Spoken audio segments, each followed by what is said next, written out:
The parlor door slammed with such force that the crystal chandelier trembled.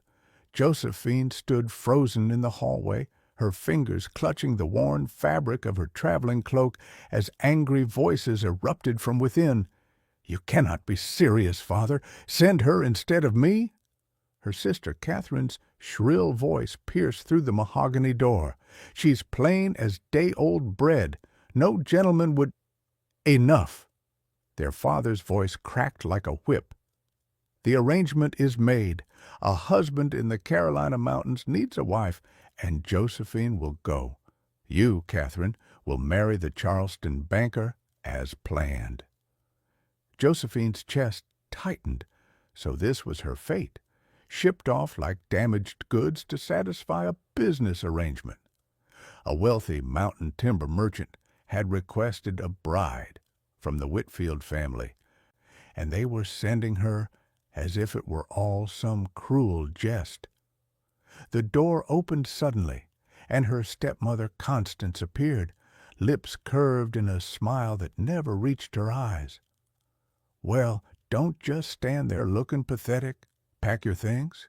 You leave at dawn." Does he know what I look like?" Josephine whispered. Constance laughed, cold and sharp. "We sent him Catherine's portrait. What he doesn't know won't matter until you've signed the papers. Besides, what choice does a spinster of 23 have? Be grateful someone wants you at all, even if it's under false pretenses." The words struck like stones, but Josephine lifted her chin. Perhaps deception paved this road, but she would walk it with whatever dignity remained to her. If you're already hooked by Josephine's impossible situation, hit that like button and subscribe to see how this story unfolds. Drop a comment telling us where you're watching from. We love hearing from you. The journey took 3 days by coach and wagon, winding up treacherous mountain roads where pine trees stood like silent sentinels. Josephine clutched her single trunk containing everything she owned, mostly her books, a few simple dresses, and her mother's locket. When the wagon finally stopped before a massive timber lodge, her breath caught. This wasn't the crude cabin she'd imagined. The structure stood 3 stories tall, built from rich golden wood, with windows that caught the afternoon sun like amber jewels. A man emerged from the wide front doors, and Josephine's heart stumbled. He was enormous, easily 6'4", with shoulders that seemed carved from the very mountains surrounding them. Dark hair touched his collar, and a thick beard covered his jaw. But it was his eyes that held her captive, deep brown, intelligent, and in that moment utterly shocked. "You're not the woman in the portrait," he said quietly, his voice like distant thunder. Josephine forced herself to stand straight despite her trembling legs. "No, Mr. Blackwood, I'm Josephine Whitfield. My sister Catherine couldn't come, so they sent me instead." She wouldn't lie, wouldn't make excuses. "If you wish to send me back, I'll understand." He studied her for a long moment, those dark eyes moving across her face with an intensity that made her skin flush. Her hand instinctively moved to touch the birthmark that curved along her left cheek, the flaw that had marked her as undesirable since childhood. "Can you read?" he asked suddenly. She blinked.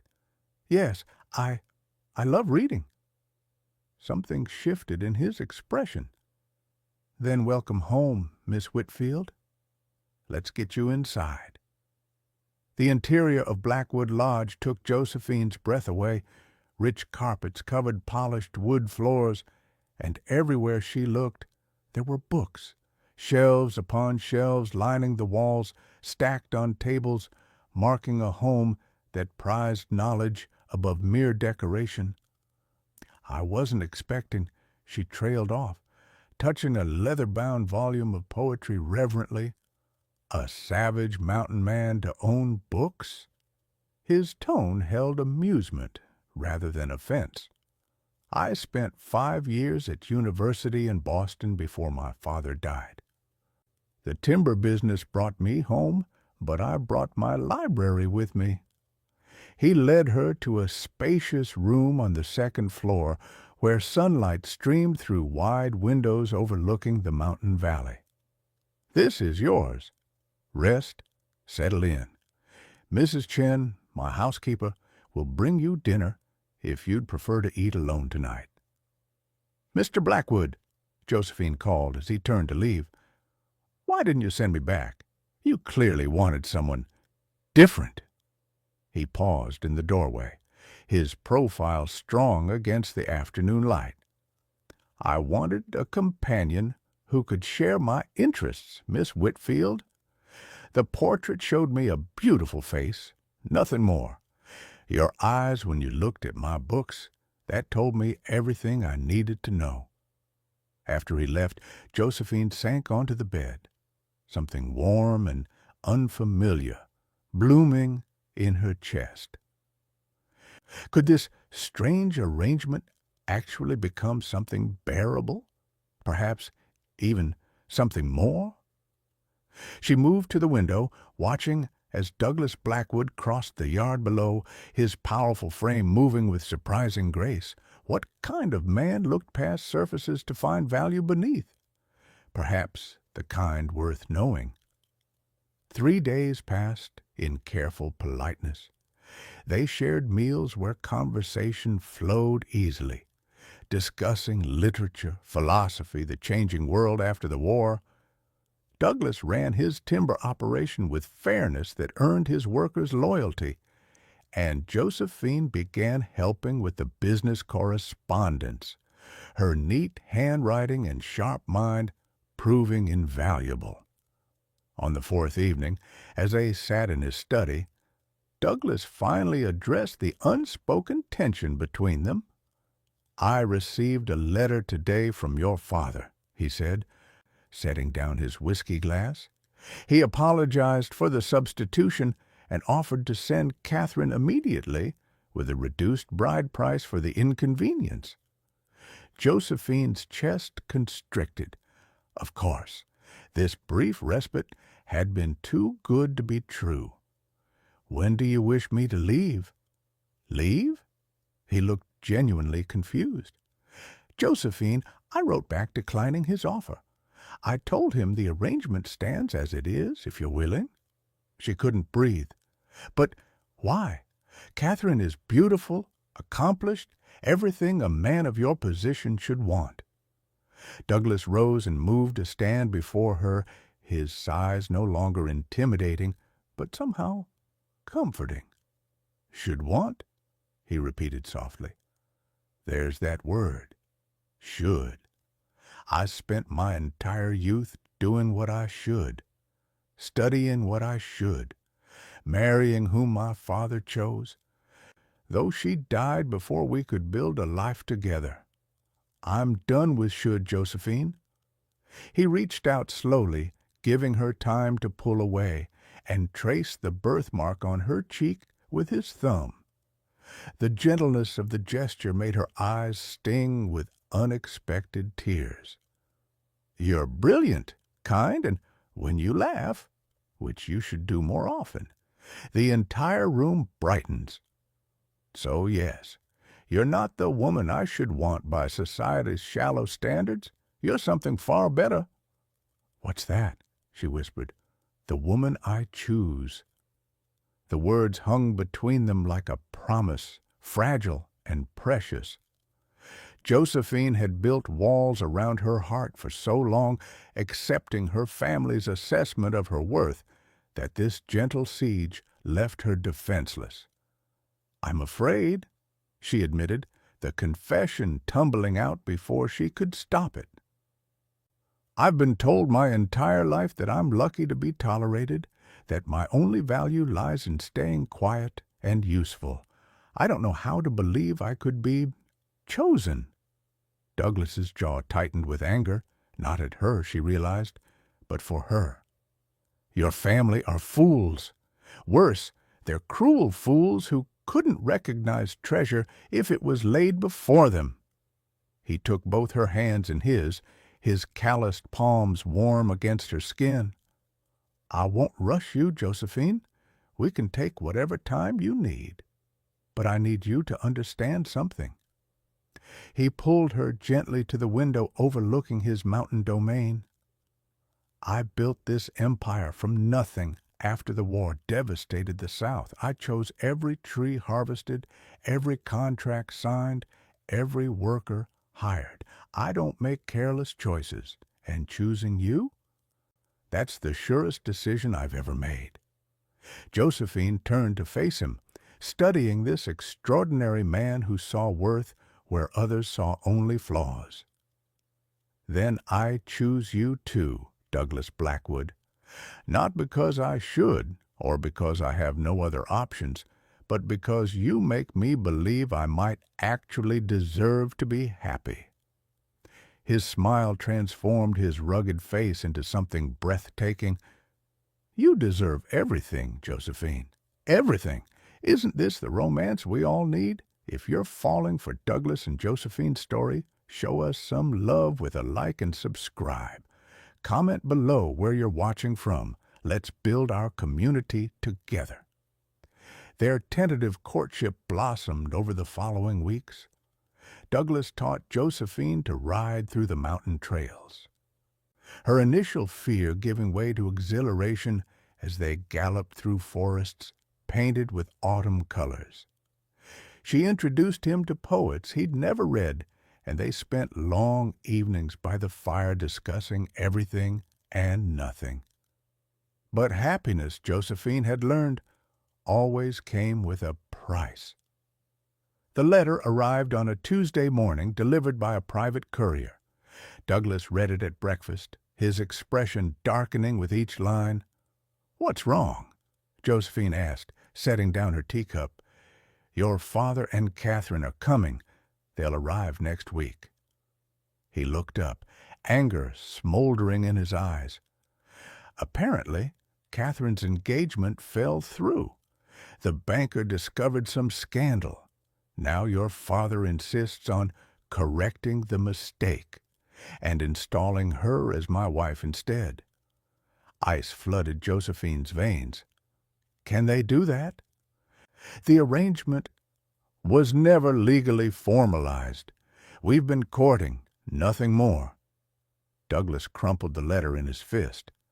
They think they can manipulate me because I'm isolated up here, that I'll bow to pressure from a Charleston society family. Josephine stood, moving to the window, where morning mist clung to the valleys. She'd known this peace couldn't last. Girls like her didn't get fairy tale endings. "Perhaps you should consider it," she said quietly, hating each word. "Catherine is what you originally wanted. She is beautiful, refined." "Josephine, look at me." His voice was steel wrapped in velvet. When she turned, he was right there, his hands framing her face. "I don't care if they bring an army. You're mine, and I'm yours, if you'll have me. But I need to know, do you want this, want me? Or are you just accepting what you think you deserve again?" Through the window behind him, she could see the life they'd been building, the home, the future, the love. And suddenly, Josephine Whitfield was done accepting less than everything. "I want you," she said fiercely. "I want this life, and I won't let them take it from us." His kiss was her answer, his promise, their declaration of war. They arrived in a carriage that cost more than most men earned in a year. Josephine's father, Harold Whitfield, her stepmother, Constance, and Catherine, looking like a porcelain doll in pink silk. Douglas met them in the front hall, with Josephine standing beside him, her hand tucked firmly in his. "Mr. Blackwood," Harold began with false joviality. Surely you understand this unfortunate mix-up. Catherine was meant to be your bride from the start. We'll take Josephine home and proceed with proper arrangements. There's been no mix-up, Douglas interrupted, his voice cold as mountain stone. Josephine is exactly where she belongs, at my side as my intended wife. Catherine's beautiful face twisted with disbelief. You cannot be serious. Look at her, then look at me. What man in his right mind would choose a woman of substance over shallow beauty? This man. Douglas's arm went around Josephine's waist, pulling her close. A woman whose intelligence challenges me, whose kindness humbles me, whose courage inspires me. Yes, Catherine, I choose her. Every time, without hesitation. Constance sputtered with indignation. This is preposterous. We had an agreement you violated when you sent someone other than promised, Douglas countered. But I'm not complaining. You accidentally gave me something far more valuable than what I bargained for. Josephine felt strength flowing through her, borrowed from Douglas's certainty, but growing into her own. She stepped forward, meeting her father's eyes directly for the first time in her life. You taught me I was worthless, Father. You, Constance, Catherine, you all made sure I knew my place. But you were wrong. I'm not the damaged goods you tried to discard. I'm the woman Douglas Blackwood chooses, and the woman who chooses herself.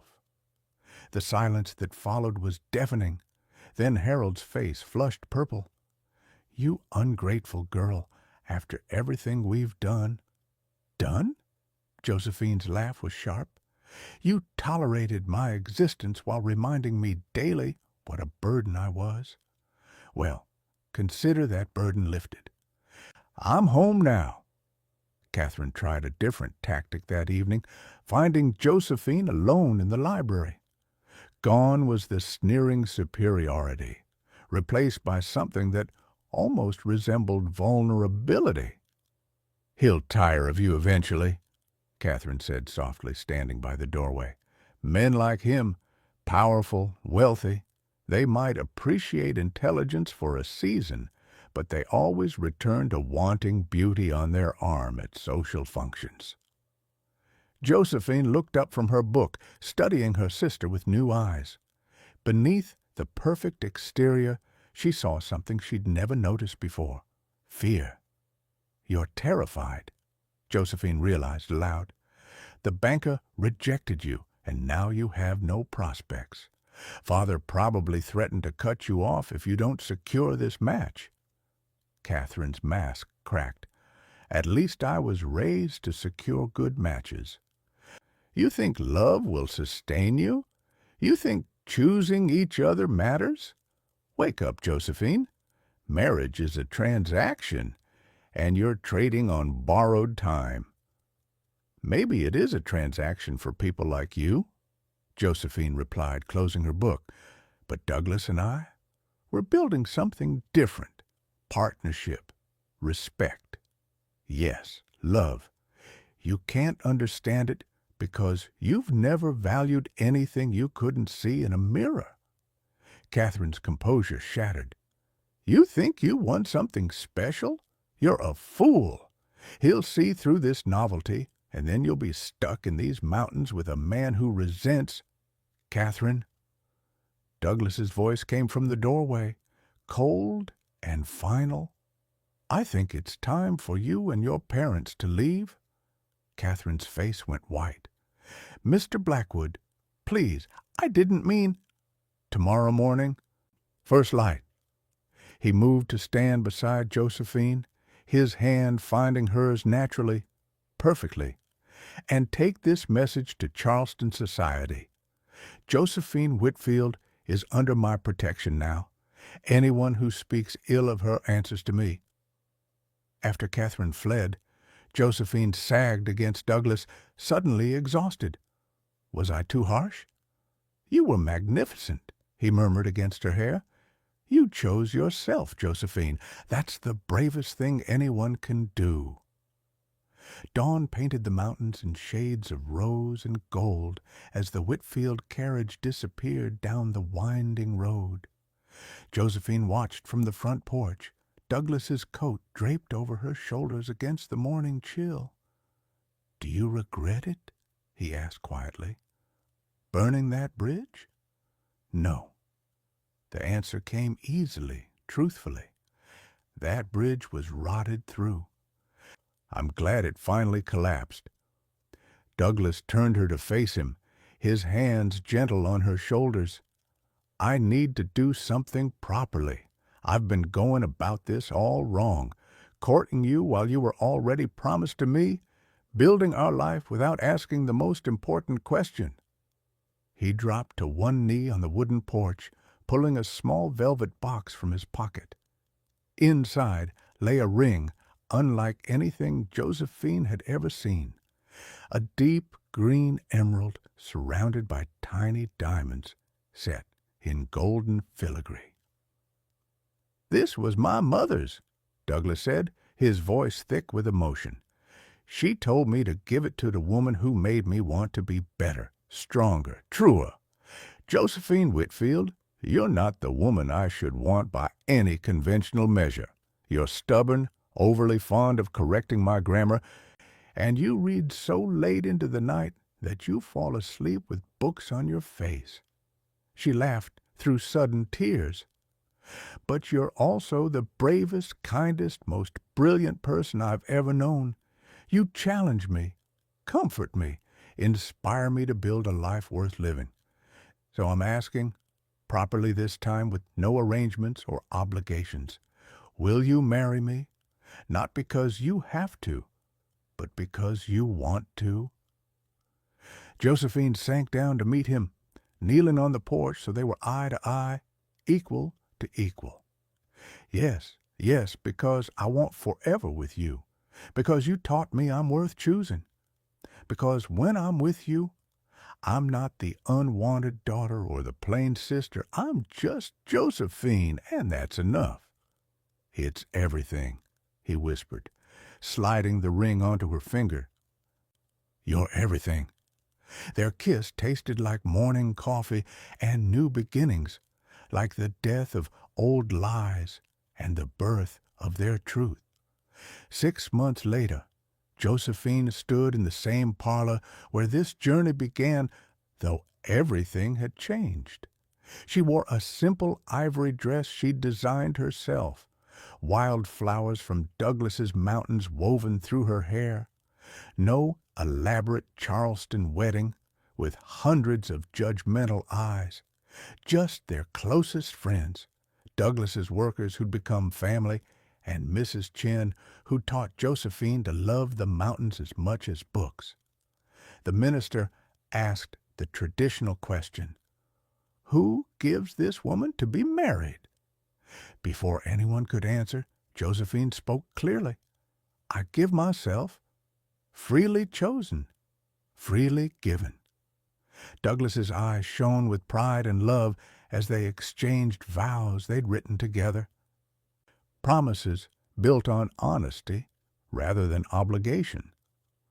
When he kissed her, his wife now in every sense, the small gathering erupted in cheers. Later, as they stood on their porch watching the sun set behind the mountains, Douglas pulled her close. "Any regrets, Mrs. Blackwood?" Josephine thought of the girl she'd been, convinced of her own unworthiness, accepting scraps of affection, believing her family's lies. Then she looked at the woman she'd become, confident, loved, choosing her own path. "Not a single one," she said, turning in his arms to face him. "You know what the best part is? Tell me. I spent my whole life being told I wasn't the woman anyone should want. But you taught me something better. I'm the woman you choose, and more importantly, I'm the woman I choose. That's the greatest gift anyone's ever given me." Douglas kissed her forehead, her birthmark, her lips. You gave that gift to yourself, love. I just had the honor of being there when you unwrapped it." As twilight settled over their mountain home, Josephine Blackwood understood a truth that would guide her forever. Being chosen matters, but choosing yourself matters more. And when you find someone who sees your worth and reflects it back until you can finally see it too, that's not just romance, that's revolution. And that's where we end Josephine and Douglas's beautiful story. If this romance touched your heart, give us a like and hit that subscribe button. We'd love to hear your thoughts. Drop a comment telling us where you're watching from and what you loved most about this story. Until next time, remember, you're worthy of being chosen, but even more important,